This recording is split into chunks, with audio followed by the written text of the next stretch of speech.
Assalamualaikum warahmatullahi wabarakatuh. Waalaikumsalam warahmatullahi wabarakatuh. Bismillahi walhamdulillah. Wassalatu wassalamu ala sayyidina Rasulillah wa ala alihi wa sahbihi wa mawalah. La hawla wa la quwwata illa billah, amma ba'du. Saudara-saudara kaum muslimin yang berbahagia, di dalam kehidupan ini kita senantiasa mengambil iktibar, contoh dan teladan dari orang-orang sebelum kita. Itu sebabnya kepada baginda Nabi kita Muhammad sallallahu alaihi wasallam Allah Subhanahu wa taala menjelaskan cerita para nabi sebelum beliau dalam ayat "Tsumma naqussu 'alaika min amba'ir rusuli ma nusabbitu bihi fu'adak." Demikianlah kami ceritakan kepadamu wahai Muhammad sebagian dari kisah para rasul-rasul sebelum kamu yang dengan itu akan memperkuat hatimu, meneguhkan keyakinanmu dan memantapkan pendirianmu. Inilah manfaatnya belajar dari sejarah. Jadi jangankan kita, baginda Nabi sendiri pun oleh Allah Subhanahu wa taala diceritakan sejarah para nabi sebelum beliau yang dimusuhi oleh umatnya, yang dicaci maki oleh kaumnya, yang terusir dari kampung halamannya, bahkan sampai ada yang terbunuh oleh umatnya. Itu seluruhnya merupakan iktibar manusabbitu bihi fu'adak, untuk memantapkan langkahmu, meneguhkan keyakinanmu dan menguatkan pendirianmu menghadapi perjuangan ini. Sehubungan dengan itu, pada pertemuan kali ini Al-Fakir ingin menyampaikan satu cuplikan kecil dari kehidupan seorang sahabat utama baginda Nabi, yaitu Sayyidina Umar ibn al-Khattab radhiyallahu an. Beliau adalah Umar bin Khattab bin Nufail bin Abdul Uzza dari suku Quraisy golongan Bani Adi. Perawakannya tinggi, kekar dan gagah, melambangkan sifatnya yang pemberani, tegas, dan tidak pernah kenal takut kepada siapapun. Sebelum mendapat hidayah, Umar bin Khattab termasuk orang yang berdiri di barisan orang-orang yang memusuhi umat Islam. Ia terperangkap dalam tradisi jahiliyah, di mana gemar berperang dan bermabuk-mabukan juga merupakan hal-hal yang pernah dilaksanakan dalam kehidupannya sebelum beliau masuk ke dalam agama Islam. Oleh karena itu, dalam kehidupan beragama, hidayah merupakan sesuatu yang penting. Bagaimanapun banyaknya dosa dan kesalahan yang telah dilakukan oleh seseorang, tidak seharusnya menyebabkan ia putus asa dari rahmah Allah. Sebaliknya, bagaimanapun banyak kebajikan dan kebaikan yang sudah dikerjakannya, tidak perlu membuat dia besar hati, puas, bangga, apalagi menjadi lalai karenanya. Sebab kita belum tahu akan bagaimana ujung perjalanan dari kehidupan kita ini. Saudara-saudara, kisahnya pun masuk Islam merupakan peristiwa yang menarik. Pada satu hari, dengan pedang terhunus, Umar bin Khattab menuju Darul Arqam, tempat di mana baginda Nabi biasa berkumpul dengan para sahabat. Melihat mukanya yang beringas, matanya yang nanar, orang sudah menyangka dan mengerti ini tentu akan terjadi pembunuhan. Dalam perjalanan menuju Darul Arqam, Umar bertemu dengan Nuaim bin Abdullah. Nuaim bertanya, "Ya Umar, mau kemana ente?" "Mau membunuh itu, si murtad itu," kata. "Si murtad yang mana?" Yang mana lagi? Itu yang memecah belah kita, yang menghina berhala-berhala kita, yang menjelek-jelekkan nenek moyang dan keturunan kita. Siapa lagi kalau bukan Muhammad? Kata Nuaim Umar, nggak salah. Tidak salah lagi. Salah Umar. Salah kenapa? Apa kamu nggak malu? Kamu mau pergi membunuh Muhammad, sementara adikmu sendiri Fatimah, dia sudah termasuk salah seorang pengikut Muhammad. Mendengar ini, muka yang memang tadinya sudah marah dan merah, tambah jadi kelabu. Bukan main mangkelnya Umar bin Khattab. Orang lain dia musuhi, orang lain dia kejar-kejar. Ini malah adiknya sendiri menjadi pengikut dari baginda Nabi.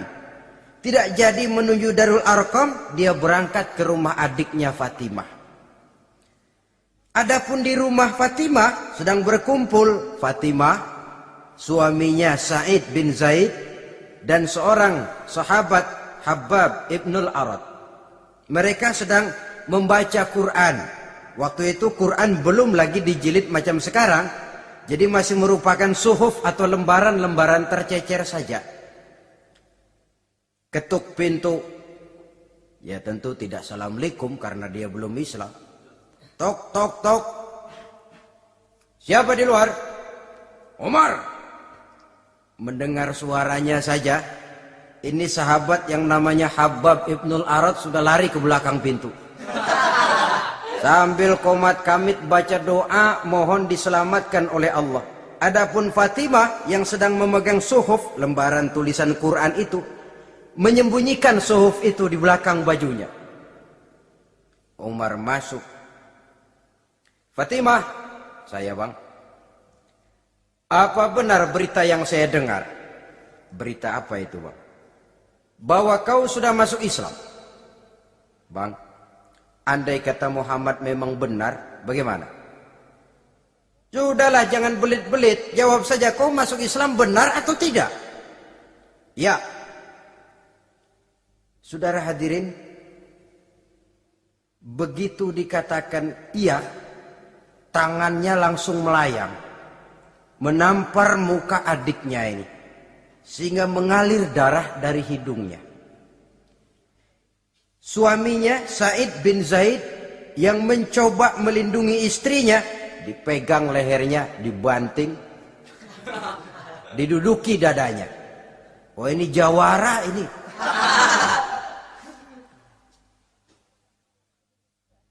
Namun pada saat sedemikian, suara kebenaran terpantul dari mulut Fatimah, adik dari Umar bin Khattab ini. Umar, apakah engkau memukul orang yang bersaksi bahwa tidak ada Tuhan melainkan Allah dan Muhammad Rasulullah? Apakah engkau menganiaya seseorang yang terpanggil untuk mengikuti kebenaran? Manusia macam apa engkau Umar? Saudara, memang dia orang keras, tapi hatinya mudah menerima kebenaran.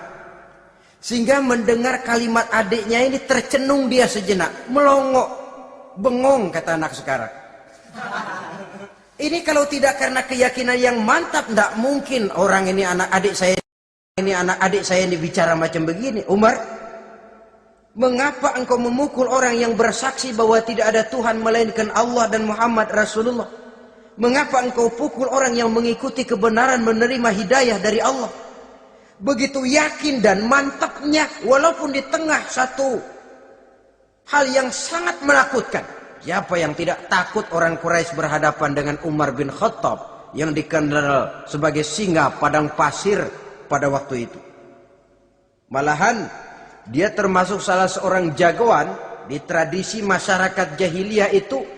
Ada satu pasar yang namanya pasar Ukaz. Tiap tahun di pasar itu diadakan pesta. Pertama pertandingan syair. Jadi penyair waktu itu jadi kebanggaan. Syair-syair yang menang itu digantung di dinding Ka'bah. Jadi setiap suku akan bangga kalau mempunyai ahli syair yang hebat. Nah, lalu diadakan juga lah perlombaan balap kuda, memanah, termasuk gulat.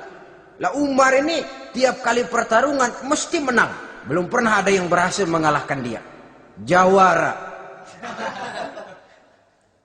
Saudara-saudara, mendengar adiknya begitu mantap hatinya, apalagi ketika adiknya berkata begitu, suhuf, lembaran yang disembunyikan di belakang bajunya tersembul. Apa yang kau sembunyikan di balik bajumu itu? Suhuf.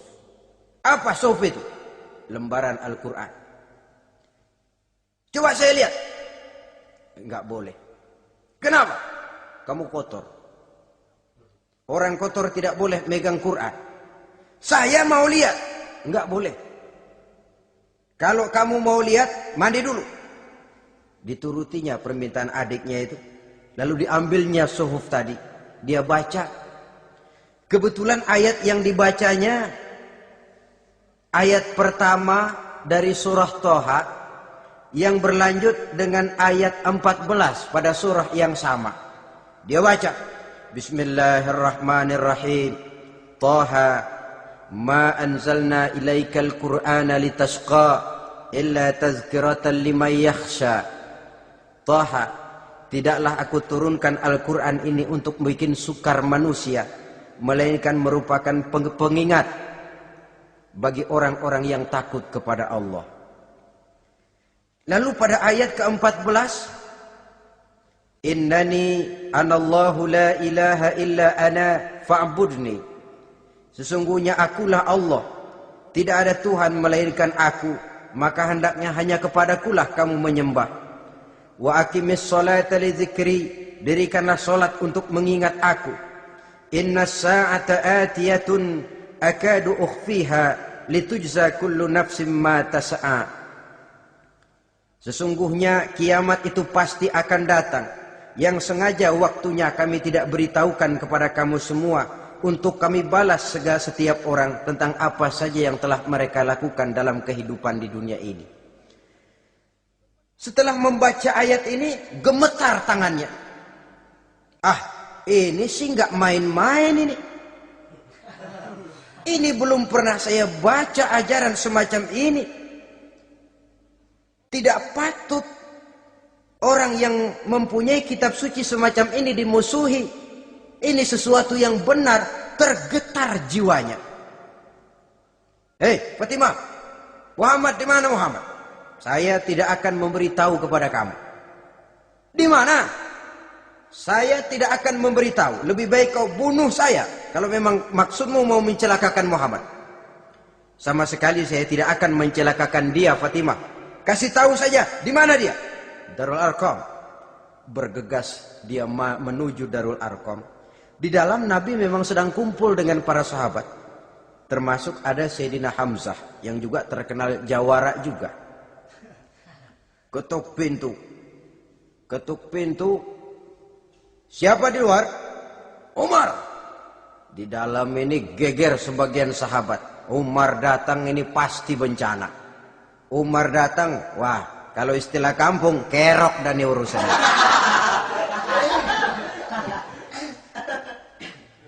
Tapi baginda Nabi menenangkan mereka. Tenang, mudah-mudahan ada hikmahnya. Sayyidina Hamzah tampil, bukakan dia pintu. Kalau niatnya baik, kita terima. Kalau niatnya tidak baik, saya paling depan. Dibukakan pintu. Begitu dibukakan pintu, Umar masuk merangkul baginda Nabi. Kemudian dengan tersendat, Asyhadu an la ilaha illallah wa asyhadu annaka ya Muhammad Rasulullah. Saya bersaksi tidak ada Tuhan melainkan Allah, dan saya bersaksi bahwa engkau hai Muhammad adalah utusan Allah. Sahabat takbir semua, Allahu Akbar, Allahu Akbar. Kegembiraan meliputi suasana ketika itu. Kenapa? Karena sebelumnya dikala Umar belum masuk Islam, dia merupakan ganjalan yang paling dikhawatirkan oleh umat Islam. Setelah dia masuk Islam, jelas merupakan satu keuntungan yang sangat besar. Dan dia tertarik kepada Islam bukan karena bujuk rayu orang, tidak karena diberikan harta, tidak karena diiming-iming oleh kedudukan tinggi. Tapi karena kebenaran, hidayah menembus hatinya melalui wasilah ayat dalam surah Thaha yang dibacanya melalui suhuf yang dipegang oleh adiknya tadi. Sejak saat itu berubah 180 derajat Umar bin Khattab radhiyallahu anhu. Tetapi tetap dengan sifatnya keras, tegas, dan tidak pernah kenal takut kepada siapapun. Cuma kalau sebelum Islam, dia kerasnya kepada Islam. Setelah dia masuk Islam, muter arah. Kepada siapapun yang memusuhi Islam, dia bersikap keras, tegas, dan tidak pernah kenal takut. Bahkan setelah beliau masuk Islam, satu hari ketika di Darul Arqam kumpul-kumpul, waktu itu Nabi belum berdakwah secara terbuka karena pengikut masih sedikit. Sayyidina Umar usul, "Ya Rasul, ada apa Umar? Alasna 'alal haq fi mamatina wa mahyana." Ya Rasul, bukankah kita ini berdiri di atas sesuatu yang benar? Bukankah mati kita, hidup kita untuk melaksanakan sesuatu yang benar? Bala ya Umar, betul Umar. Wallazi nafsi biyadih, innakum la'alal haq in muttum wa in hiyitum. Demi Allah Umar, kata Nabi, sesungguhnya kamu dan kita semua berdiri di atas kebenaran, hidup ataupun mati. Setelah mendapat jawaban begini, Umar masuk kepada tujuan pembicaraannya. Izan ya Rasul, fafimal ikhtifa. Kalau memang begitu ya Rasul, kalau memang kita yakin kita berdiri di atas kebenaran, kita hidup karena kebenaran, kita mati pun memperjuangkan kebenaran, fafimal ikhtifa. Kenapa mesti ngumpet-ngumpet? Kenapa harus sembunyi-sembunyi? Wallazi ba'asaka bil haqq, demi Allah ya Rasul, la takhrujanna wa la nakhrujanna ma'ak. Tuhan harus keluar menyampaikan Islam ini secara terbuka, dan kami akan mendampingi Tuhan dengan segenap jiwa dan raga. Sekali masuk Islam gak tanggung-tanggung. Yang kayak begini ini yang kita perlukan sekarang ini. Begitu masuk Islam gak tanggung seluruhnya, jiwa dan raganya masuk Islam. Beliau yang pertama kali mengajukan ide, kenapa harus dakwah sembunyi ya Rasul? Wong kita berdiri di atas kebenaran, memperjuangkan sesuatu yang hak. Kalau kita mati, kita pun mati membela kebenaran. Kenapa mesti fafimal ikhtifa? Kenapa harus sembunyi-sembunyi? Mulai sekarang mari keluar ya Rasul. Saya akan dampingi Tuhan, nyawa taruhannya. Saudara hadirin yang saya hormati, selalu dia tempat-tempat yang pernah dia melaksanakan maksiat sebelum dia Islam, selalu dia kunjungi sampai dia berkata, tidak ada tempat yang pernah saya melakukan kesalahan sebelum saya Islam yang harus saya tutupi dengan kebajikan setelah saya Islam sekarang ini. Bahkan ada satu riwayat menjelaskan beliau itu yang tinggi badannya, kekar perawakannya, gemetar orang ngadepin dia. Tapi beliau sendiri sangat mudah gemetar kalau sudah mendengar ayat-ayat Allah. Sehingga ada satu riwayat menjelaskan Sayyidina Umar itu setelah masuk Islam, kalau sholat kadang-kadang bila menoleh ke kanan beliau senyum, bila menoleh ke kiri beliau menangis berurai air mata. Ada orang bertanya, ya Umar, kenapa menengok ke kanan kau senyum, ke kiri kau menangis? Itulah kalau saya ingat jahilnya saya sebelum Islam. Adapun bila saya menoleh ke arah sebelah kanan saya tersenyum, teringat betapa dulu saya membuat berhala dari korma. Saya tumpuk-tumpuk, saya susun begitu rupa. Setelah saya sembah, saya makan itu korma. Gagah betul saya waktu itu, sampai Tuhan pun saya makan. Adapun kalau saya menoleh ke kiri teringat putri kesayangan saya yang terbawa oleh tradisi jahiliyah, takut menanggung aib, merasa malu mempunyai anak perempuan sampai dia terkubur hidup-hidup. Berurai air mata saya mengingat semua itu. Padahal Nabi sudah memberikan jaminan. Sebab saudara jangan lupa, Orang kafir masuk Islam, dalam Islam itu dihitung dari bayi lagi. Dari nol, itulah untungnya. Jadi misalnya sudah 60 tahun, dari kecil sampai 60 tahun kafir. Umur 61 masuk Islam. Nah, sejak umur 61 itulah yang dihisab oleh Allah. 60 tahun ke bawah gratis bersih pemutihan. Istimewa betul. Tapi jangan lalu diniatin, gua kafir aja ah. Nanti sudah tua-tua mau giliran mati baru Islam. Nah, itu diniatin lain. Ini yang karena faktor hidayah, saudara-saudara. Nah, cintanya kepada baginda Nabi luar biasa. Dalam setiap pertempuran beliau selalu di front terdepan. Bahkan demikian cintanya sampai ketika hari di mana baginda Nabi wafat, saudara-saudara. Disampaikan berita wafat Nabi kepada Umar ini. Ya Umar, baginda Nabi sudah wafat. Kamu ngomong apa? Baginda Nabi sudah wafat. Bukan sedih, nyabut pedang, keluar matanya melotot. Siapa yang bilang Muhammad mati, saya tabas batang lehernya. Begitu cintanya beliau kepada baginda Nabi, sampai-sampai nggak menerima kalau Nabi wafat. Taruhlah nggak bisa mati bersamaan, bolehlah mati beriring-iring saja barangkali maksudnya. Saudara-saudara, cabut pedang, kelayaban kemana-mana. Ayo, siapa ngomong Muhammad mati, saya tabas batang lehernya. Sampai bertemu dengan Sayyidina Umar, Sayyidina Abu Bakar. Di tempat orang banyak, Sayyidina Abu Bakar yang bijaksana ini pidato. Ayuhan nas, man kana ya'budu Muhammadan, fa inna Muhammadan qad mata. Wa man kana ya'budu Allah, fa inna Allah hayyun la yamut. Wahai manusia, barang siapa yang menyembah Muhammad, maka Muhammad sudah mati. Tetapi barang siapa yang menyembah Allah, Allah akan hidup selamanya dan tidak akan pernah mati. Mendengar pidato ini, Sayyidina Umar sadar bahwa sebenarnya yang tidak bisa mati itu cuma Allah. Bagaimanapun agungnya baginda Nabi, besarnya baginda Nabi, tinggi akhlak budi pekertinya Nabi, cintanya beliau kepada Nabi, toh Nabi manusia dan manusia harus mati. Kemudian dibacakan surah Ali Imran ayat 144.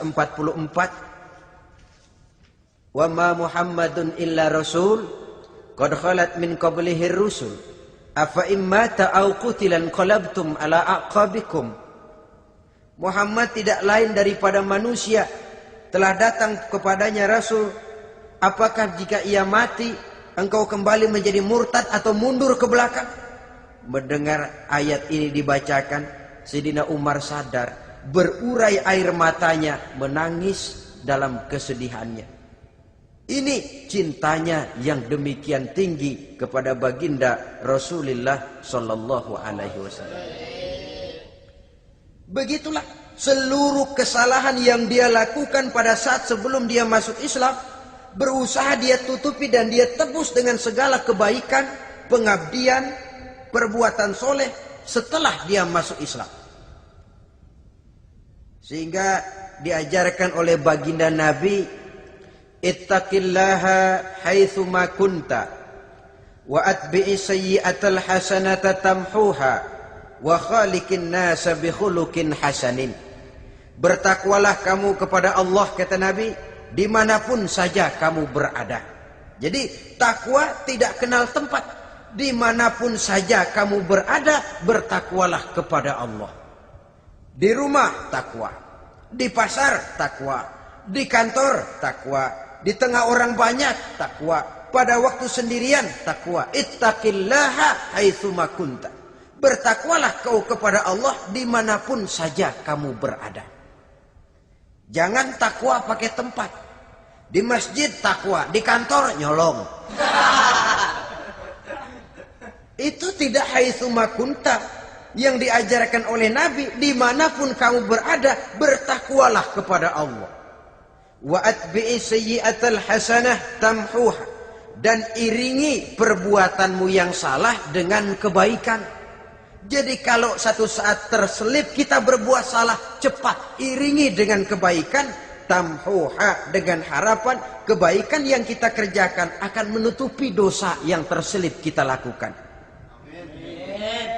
Ngomongin orang, astagfirullahaladzim, banyak istighfar. Istighfarnya mudah-mudahan bisa nutupin dosa karena ngomongin orang. Tapi jangan lalu tambal sulap, ngomongin orang istighfar, terus ngomongin lagi istighfar lagi. Itu tentu tidak bisa dengan cara begitu. Barangkali terselip pernah mengambil harta orang tanpa alasan yang hak, imbangi dengan rajin sedekah misalnya. Barangkali pernah menyakiti hati orang, imbangi dengan perbuatan yang bisa menyenangkan hati orang lain. Itu namanya Sayyidina Umar.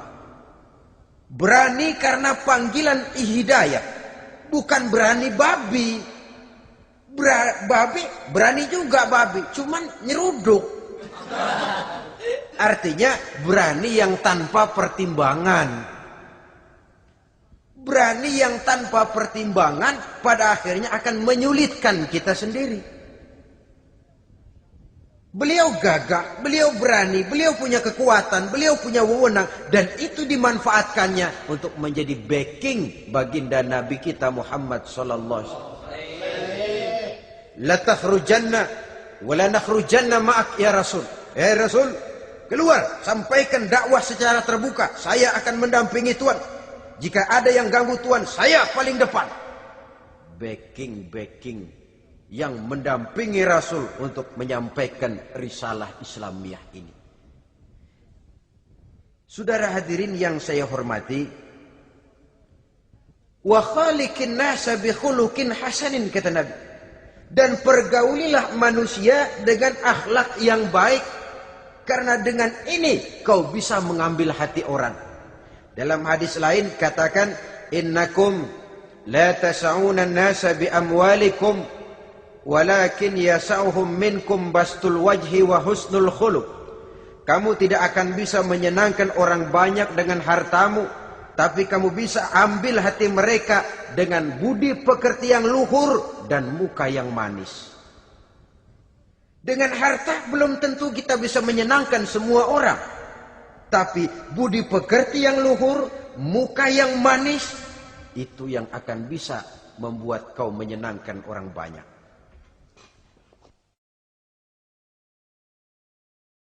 Setelah baginda Rasul wafat, pernah ketika berkumpul, Sayyidina Abu Bakar berkata kepada Sayyidina Umar, "Ya Umar, saya baiat kamu untuk menjadi khalifah." Jawab beliau, "Sayalah yang akan membaiat Tuan. Tapi Anda lebih utama dari saya, Umar. Keutamaan saya akan saya berikan kepada Tuan untuk mendukung kekhalifahan Tuan." Di sini kelihatan wataknya yang tidak ambisius. Gagah, berani, perkasa, tapi tahu diri. Enggak nyelonong. Tidak menggunakan kekuasaannya, kegagahannya untuk maksud yang sewenang-wenang. Oleh karena itu setelah Sayyidina Abu Bakar wafat, beliau dilantik menjadi khalifah, keluarlah pidatonya yang terkenal. Ayyuhan nas, inni qad wullitu alaikum walastu bi khairikum. Hai manusia, aku telah dipilih menjadi pemimpin kamu, padahal aku bukanlah orang yang terbaik di antara kamu. Kalau tidaklah karena aku melihat keutamaan, keteguhan yang dapat melindungi kalian, berat rasanya aku memikul amanah ini. Sebab apa? Alangkah beratnya menunggu datangnya perhitungan di akhirat nanti terhadap Umar. Ini yang jadi motifnya memegang jabatan khalifah. Sungguh berat bagi Umar menunggu datangnya saat perhitungan. Sehingga seolah-olah kalau bisalah jadi Umar bin Khattab saja, jangan jadi khalifah kalau bisa. Tapi moya umat sudah kadang memilih. Sehingga benar kalau dalam satu hadis Nabi pernah mengajarkan jangan memberikan satu jabatan kepada orang yang memintanya. Sebab orang kalau sudah minta jabatan, apalagi pakai jilat-jilat, pakai upeti-upeti, tentu ada tendensinya. Ada batu di balik udang. Kalau udang di balik batu kan mungkin nggak kelihatan, tapi kalau batu di balik udang kelihatan betul itu. Ada maunya, ambisinya. Jangan memberikan satu jabatan kepada orang yang memintanya. Seakan di batinnya Sayyidina Umar menyesali. Kenapa Umar nggak jadi Umar saja, kok mau jadi khalifah gitu. Alangkah berat perhitungan buat saya di akhirat nanti. Nah, setelah jadi khalifah, sebagai satu i'tibar, saya akan mencoba mengemukakan beberapa sifatnya yang menonjol untuk pelajaran buat kita semua. Pertama, sikapnya terhadap keluarganya setelah beliau menjadi khalifah. Kedudukan sebagai keluarga Umar bin Khattab bukan merupakan kedudukan istimewa. Itu ditanamkan betul kepada keluarganya. Jangan karena bapakmu khalifah, lalu mentang-mentang anak khalifah kau merasa dapat fasilitas, merasa bisa berbuat semau-maumu, kau harus punya tanggung jawab dan beban moral, memberikan contoh yang lebih baik kepada rakyat. Ini yang ditekankan kepada keluarganya. Kalau beliau mau mengeluarkan undang-undang, undang-undang itu lebih dahulu dibicarakan di tengah keluarganya, kumpul anak-anaknya, ini akan ada undang-undang begini. Siapa di antara kalian mau mentaati, persilakan. Yang tidak pun persilakan. Tapi saya ingatkan, kalau ada dari keluarga Umar yang melanggar peraturan yang saya keluarkan ini, saya akan menghukumnya 2 kali lipat karena dia keluarga saya. Menghukumnya 2 kali lipat karena dia keluarga saya. Jadi bukan mentang-mentang anak babe, lalu kebal hukum. Tidak. Siapa yang diantara kalian melanggar peraturan ini, akan aku kenakan hukuman 2 kali lipat karena dia keluargaku. Nah, saudara hadirin yang saya hormati, lalu berwibawa, dijaga betul keluarganya. Suatu hari beliau datang ke rumah putranya Abdullah bin Umar. Ketika masuk dilihatnya Abdullah bin Umar sedang makan daging. Makan daging. Merah muka Umar. Mentang-mentang anak khalifah ya. Mentang-mentang anak Amirul Mukminin ya, kamu makan daging. Lihat tuh rakyat kita masih banyak yang kelaparan, makan daging, makan roti keras.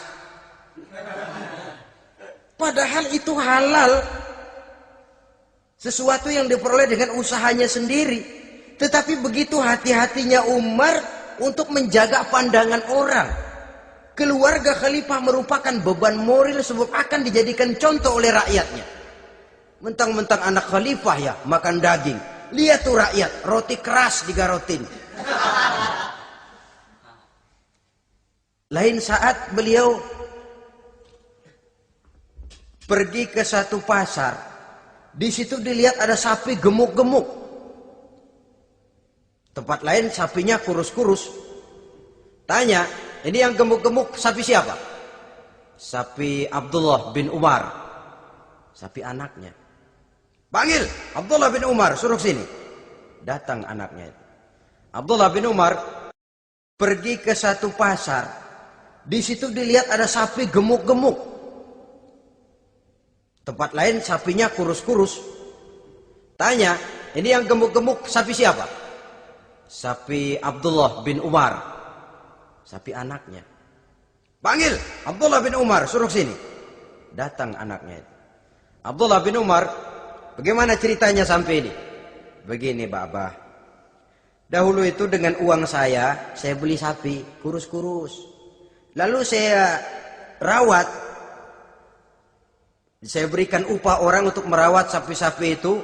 Sampai sekarang dia menjadi gemuk. Akan saya jual dan keuntungannya tentu sesuatu yang halal. Subhanallah, kata Umar. Kau ini anak Amirul Mukminin. Jual sapimu. Ambil modalnya, untungnya, masukkan baitul mal untuk urus kepentingan orang Islam. Dia nggak mau anaknya terlibat bisnis, ndompleng kekuasaan ayahnya. Karena mentang-mentang anak khalifah lalu segala macam bisnis lancar. Orang takut karena apa? Anak babe. Ada lagi. Pada waktu pembagian harta ghanimah, putri beliau yang namanya Hafsah, ini adalah istri baginda Nabi, meminta bagian. Kaum kerabat ayah, ini kerabat khalifah, kitalah dulu kerabat. Kalau kau kerabatku, maka jatahmu nanti dari ayahmu. Harta ini masih lebih banyak dibutuhkan oleh orang-orang Islam. Nanti belakangan, kalau ada sisanya. Belakangan kalau ada sisanya. La haula wala quwata illa billah.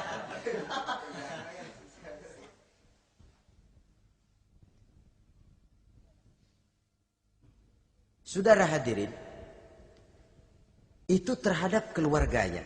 Kemudian apa sifat-sifat yang menonjol dari kepemimpinannya? Pertama, kesederhanaannya. Beliaulah satu-satunya khalifah, Amirul Mukminin, setingkat presiden kalau sekarang, yang punya jubah cuma 2 dan 1 pun punya anaknya. Tambelan lagi. Pernah sholat Jumat terlambat. Beliau naik mimbar untuk khutbah, sebelumnya minta maaf dulu. Saudara-saudara, maaf saya terlambat nungguin baju kering. Seorang khalifah nungguin baju kering. Sederhana dalam kehidupannya. Mari kita ambil satu cerita lagi. Pada waktu beliau jadi khalifah, yang diangkat jadi gubernur di Mesir adalah Amr bin As. Amr bin As hidupnya lebih mirip kaisar. Istananya besar, pakaiannya bagus-bagus. Nah, yang paling mengganggu pikiran Amr bin As, di sebelah istananya ini ada gubuk reot, kepunyaan orang Yahudi lagi. Ini nggak pantas bener, masa di samping istana gubernur ada gubuk reot. Orang Yahudi lagi yang punya. Ini mesti, udah, bikin saja rencana, panggil dinas tata kota, bikin planning. Di sini mau dibangun masjid, proyek negara. Bikin gambarnya, susun anggarannya, tender. Saudara-saudara, si Yahudi yang punya gubuk reot dipanggil. Yahudi, ada apa, Pak? Kamu tahu nggak? Enggak. Iya, memang belum saya kasih tahu.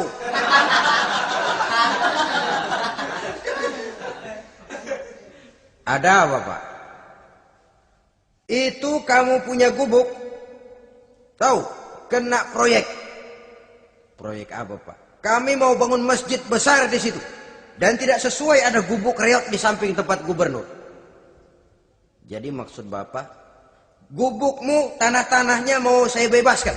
Saya beli. Enggak mau, Pak. Saya enggak mau jual. Saya bayar 2 kali lipat. Enggak mau.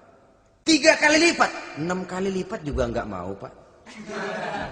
Saya dari muda peres keringat banting tulang cuma segitu-gitunya, Pak, tempat saya tinggal. Gubuk reot sama tanahnya sedikit. Makmur saya, Pak, cuma rumah sama sumur.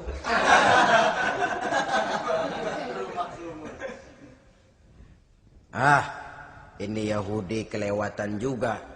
Akhirnya turun perintah, sudah, kalau dia nggak mau dibebaskan, gusur saja, tarik, ambil bulldozer. Gusur. Yahudi ini berurai air matanya. Aduh, begini jadi rakyat kecil, udah jatuh ketiban ember lagi.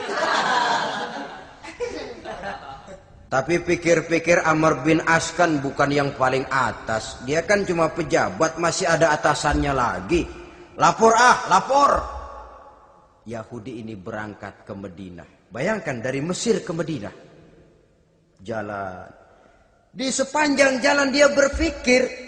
Fikir membanding-banding. Kalau gubernurnya saja istananya begitu mewah, apalagi khalifahnya. Kalau gubernurnya galak main gusur, apalagi khalifahnya. Dan saya bukan orang Islam, apa dia lemin ngadu? Apa dapat tanggapan? Berangkat dia sambil harap-harap cemas. Sampai di pintu kota Madinah, dia temui orang lagi tidur di bawah pohon korma. Selamat siang Pak. Ada apa? Anu Pak. Anu apa? Mau lapor. Lapor apa? Bapak tahu Khalifah Umar bin Khattab? Tahu. Istananya di mana Pak? Istananya di atas lumpur. Di atas lumpur. Di atas lumpur. Pengawalnya banyak Pak. Banyak. Siapa Pak? Yatim piatu, janda-janda tua. Banyak. Siapa Pak? Yatim piatu, janda-janda tua, orang-orang miskin, orang-orang lemah. Itu pengawalnya. Pakaian kebesarannya apa sutra apa Pak? Pakaian kebesarannya malu dan takwa. Saya nggak ngerti Pak. Itulah Umar bin Khattab. Lalu orangnya sekarang di mana Pak? Di depan ente. Rupanya yang dia tanya itulah orangnya. Gemeter Yahudi ini. Keringat bercucuran. Coba istananya di atas lumpur. Sebab beliau berprinsip, bagaimana saya bisa menghayati nasib rakyat kalau saya tidak merasakan apa yang mereka rasakan? Bagaimana saya nggak bisa tahu sakitnya lapar kalau saya belum pernah kelaparan? Itu prinsipnya. Istananya di atas lumpur. Para pengawalnya yatim piatu, janda-janda tua, orang-orang miskin, orang-orang lemah dan tidak mampu. Dan pakaian kebesarannya malu dan takwa. Kamu dari mana? Dari Mesir Pak. Ada apa? Mau laporan gubernur Bapak di Mesir yang namanya Amr bin As. Kenapa? Main gusur aja Pak. Ceritanya? Iya dia mau bangun masjid. Kebetulan di areal itu saya punya tanah sama gubuk segitu-gitunya. Saya nggak mau dibeli. Digusur Pak. Saya mau mencari keadilan. Begini. Kamu lihat tempat sampah itu? Lihat. Di situ banyak tulang. Coba kamu ambil kemari satu. Tulang unta bawa sini. Bingung Yahudi. Pak, saya kemari mau cari keadilan. Kalau tulang mah di Mesir juga banyak Pak. Sudahlah, pokoknya kau ambil saja tulang itu. Dicoker-coker dapat dikasih. Tulang itu digaris lurus oleh Sidina Umar dengan ujung pedang. Red. Nah, nih, kau bawa kepada Amr bin As. Makin bingung itu Yahudi. Suruh bawa tulang cuman digaris. Nanti saya ngomong apa Pak? Sudahlah kasih saja. Pulang dia. Sampai di Mesir. Tuan Gubernur, ada apa? Saya baru menghadap khalifah. Kemudian beliau sampaikan ini. Dikasih tulang. Amr bin As ngelihat tulang ada goresan lurus dengan ujung pedang. Gemetar. Badannya keluar keringat dingin. Panggil kepala proyek. Proyek batal. Masjid nggak jadi didiriin. Itu gubuk Yahudi diriin lagi. Ini Yahudi makin bengong. Ini gubernur dapat tulang doang segitu takutnya.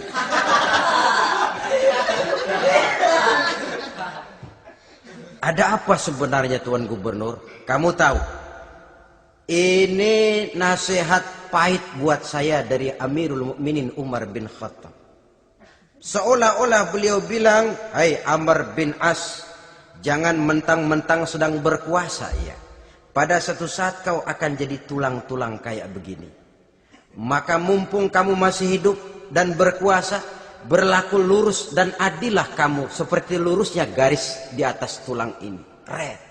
Lurus, adil, jangan bengkok. Sebab kalau kamu bengkok, nanti aku yang luruskan pakai pedangku. Siapa yang nggak ngeper digituin? Sampai akhirnya apa? Kata si Yahudi, Pak, kalau begitu Islam adil ya. Adil. Kalau gitu biarin dah Pak, tanah saya. Mau kamu jual? Bukan saya jual Pak, saya kasih aja dah. Campur gubuk-gubuknya, ambil aja dah.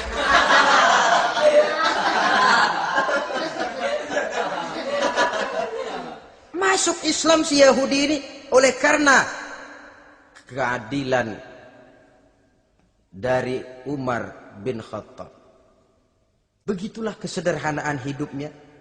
Sampai saudara, yang ironi betul, pernah Utsman bin Affan, Ali bin Abi Thalib, Thalhah dan Zubair kumpul mendengar berita bahwa Sayyidina Umar ini punya hutang. Bayangkan, seorang khalifah untuk melangsungkan hidupnya sampai punya hutang. Padahal Baitul Mal di bawah kekuasaannya. Berunding Utsman, Ali, Thalhah, Zubair. Kalau kita langsung ngomong sama Umar nggak enak dong, dia nggak bakalan terima. Lewat putrinya aja, Hafsah deh. Baik. Hafsah ngomong sama Umar, Abah, kenapa? Bagaimana kalau honor Abah ditambah, ditingkatkan supaya hutang bisa ketutup? Hafsah, saya Abah. Siapa yang nyuruh kamu ngomong begitu? Enggak ada. Ada. Saya tahu ada ini. Kalau enggak ada kamu enggak mungkin ngomong begitu. Tapi orangnya kalau saya tuntut mereka mungkin enggak mau. Sekarang saya mau tanya Hafsah, kau kan istri Rasul, betul? Nah, saya mau tanya, suamimu makanannya apa? Daging? Bukan. Roti. Tempat tidurnya kasur empuk? Bukan.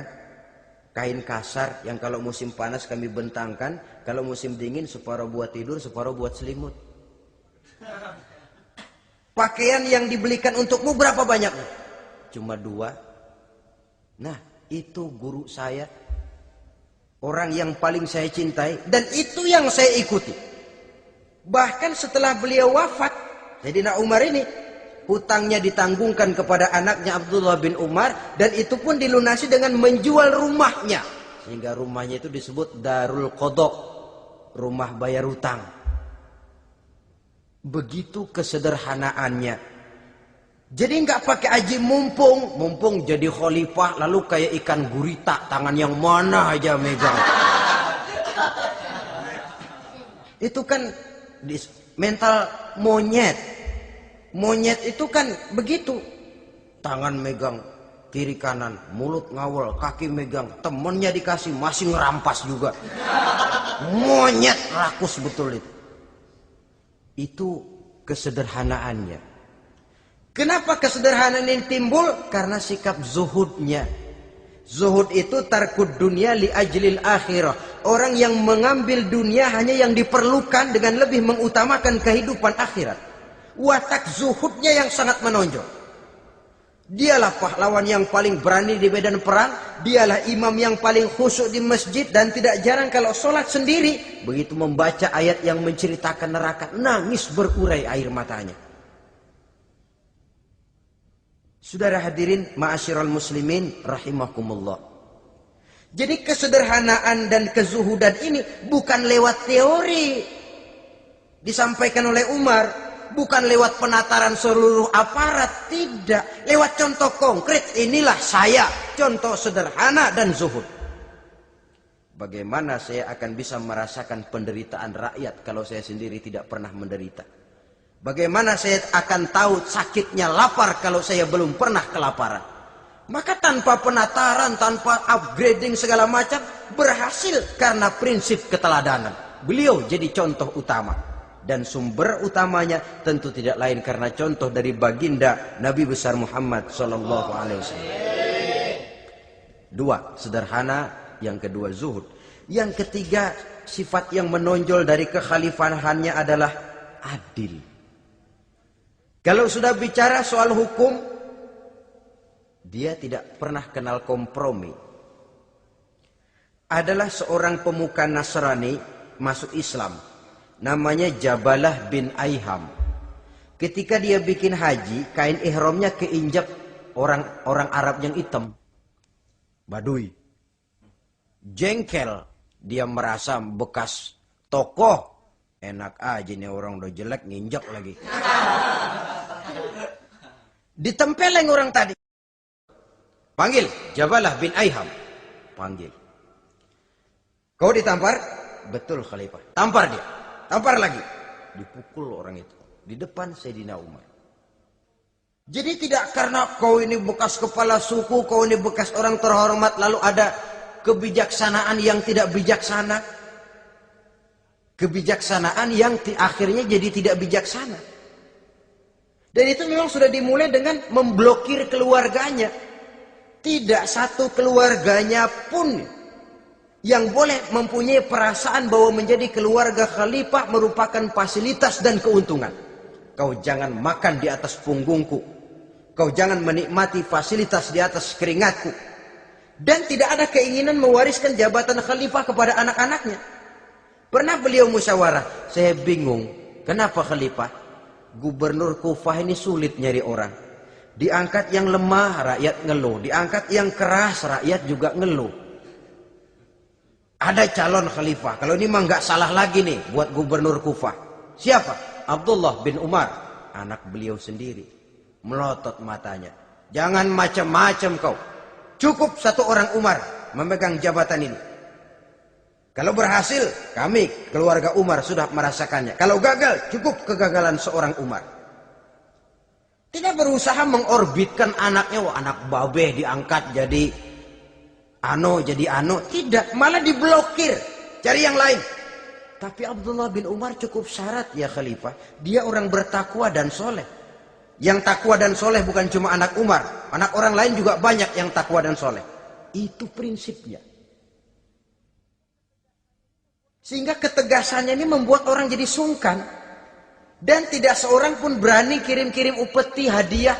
Pernah itu ada pejabat dari Azerbaijan kirim makanan. Kue, mending apa? Kue. Gitu dicicipi enak. Enak juga ya kue ini. Enak khalifah. Ini di sana apa makan rakyat biasa? Bukan. Ini makanan orang-orang VIP. Nah, dibungkus lagi itu kue. Dibungkus. Ontamu mana? Di luar. Ambil, bawa pulang, serahkan lagi kepada gubernur di sana, kasih tahu salam dari Umar bin Khattab. Kenyangkan dulu rakyat dengan makanan seperti ini. Kita belakangan. Jadi kalau rakyat lapar, saya orang pertama yang akan merasakan kelaparan. Tapi kalau rakyat makmur, biarlah saya menjadi orang terakhir yang kenyang. Kan bagus prinsip itu. Jikalau rakyat kelaparan, saya akan jadi orang pertama yang merasakan lapar.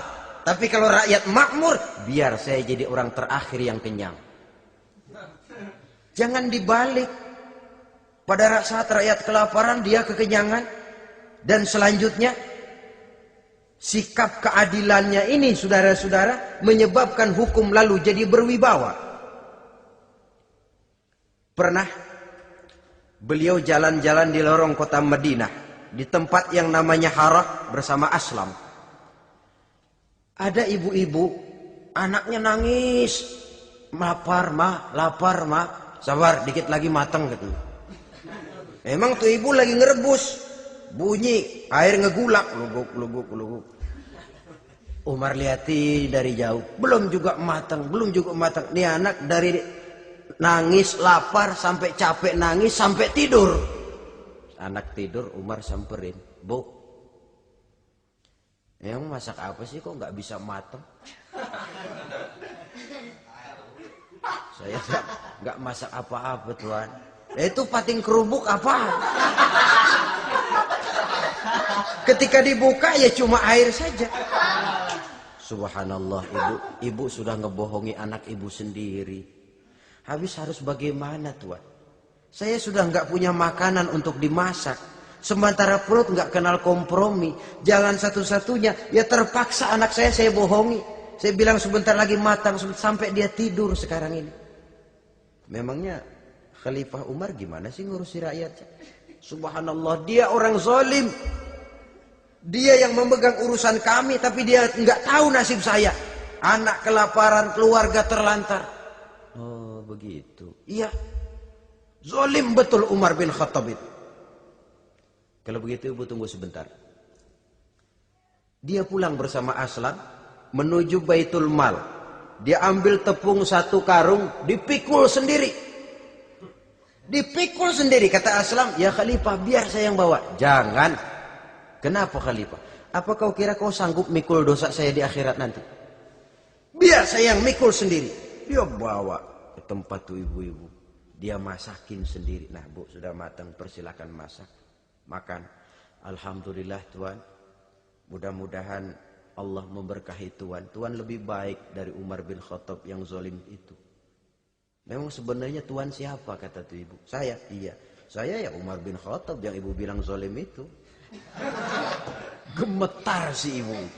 Gemetar si ibu. Tapi memang peka dan menghargai kritik orang.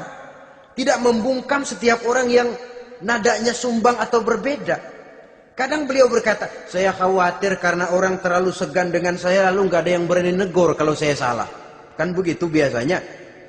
Karena sudah terlalu segan lalu semuanya orang mau diaminin saja. Asal dibilang nggak benar marah, jengkel. Lalu disingkirin, maunya diiyain, ingge kula nuwun. Oke bos. Beliau bilang saya khawatir kalau tidak ada orang yang mau menegur kesalahan saya jika saya terlanjur nanti. Tahu-tahu muncul orang. Demi Allah, saya akan menegur Tuan dengan pedang saya ini. Cerah mukanya, senyum bibirnya. Alhamdulillah, anak muda, saya memerlukan orang macam kau. Yang berani berkata ya terhadap yang benar dan tidak terhadap yang tidak benar, apa dan bagaimanapun resikonya. Di sini kelihatan sikap beliau menghadapi orang yang berbeda pendapat. Keadilan, keberanian dan ketegasan, cepat menerima kebenaran, merupakan serentetan dari sifat-sifat utama beliau sejak masuk Islam sampai menjadi khalifah yang kedua. Bahkan dengan jasa beliau, Islam kemudian tersebar, menembus dinding Jazirah Arabia, memasuki Bizantium dan Persia, sehingga beliau juga dikenal sebagai periode Al-Futuhat Al-Islamiyah. Nah, saudara-saudara, inilah cuplikan kecil dari kehidupan seorang agung dan besar yang memang sangat terbatas kata-kata untuk melukiskan kebesaran itu. Namun yang secuplik ini mudah-mudahan menjadi sumbangan moral dalam rangka kita memperbaiki diri menuju kehidupan yang lebih baik. Terima kasih banyak atas segala perhatian. Mohon maaf atas segala kekurangan. Usikum wa nafsi bitaqwallah. Wassalamualaikum warahmatullahi wabarakatuh.